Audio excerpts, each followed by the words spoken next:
Hi, there in Chicago, Mel here. The voice crying out from the wilderness of Malibu to lend that voice for your support and encouragement at your rally today. The Coalition for Canceled Priests. I mean, it's not hard to believe that there is now such a thing, as personally I know many priests who have been canceled. But not for the reasons you'd think. I mean, it's not like they did a hit-and-run drive and left the scene of the crime or embezzled church funds, stole the altar wine, or committed some other heinous crime. No, not at all. And who's persecuting them? Well, their own bishops. How's that? Yep. Who are they? Well, they're a pack of men who generally passively sit by and tolerate any kind of nonsense. But if one of their priests utters something that resembles orthodoxy, well, then they spring into action, they reprimand him, and they bully him and do their best to cancel him. And they succeed. They drum him out of the service, Off he goes. I'm really sorry about that. That's a grave injustice, and it's kind of white martyrdom. And it's nothing new. It really isn't. It's nothing new. And it's a symptom. It's a symptom of a very deep sickness that afflicts the church. It did not happen overnight.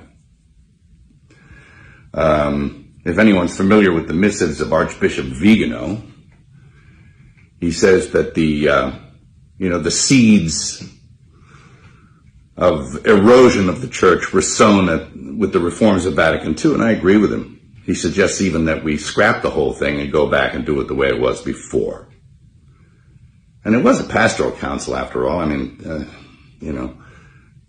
there was nothing wrong. It didn't need to be fixed. They were doing pretty well. At any rate, and I've had my own run-in with the bishops. I mean, who are they? Well, I remember when I directed The Passion, I went to the USCCB to get support for the film. And those men couldn't get away from me fast enough. And all but a few of them turned their back on me. And it was pretty telling about who they were. A pretty insipid bunch. And it doesn't look like anything's changed. Geez, I remember back in the 70s, old priests, good priests, who were bullied and persecuted by their bishops. There was a rash of it back then also, and it was because they wanted to maintain what it was that they were ordained to do. They didn't want to go along with the new liturgy and the reforms of Vatican II, and so that they were really heavily leaned on. It was never abrogated, the old Mass. Never. And it still hasn't been. You can't. It's protected by quo primum. But they were bullied and badgered and put in insane asylums, and it was pretty sad to watch. And this kind of thing is now happening again. So, and how are we supposed to know the good guys from the bad guys? Well, we were given a standard by which to judge them. By their fruits, you'll know them. By their fruits. Anybody seen any good fruit lately? Well, it's tough. And look, I'm a pretty sinful guy. I mean, I'm as venal as the next guy. But I know the difference between a shepherd and a hireling. And I think that the vast majority of these bishops are just a bunch of hirelings. And my question is, who's hiring them?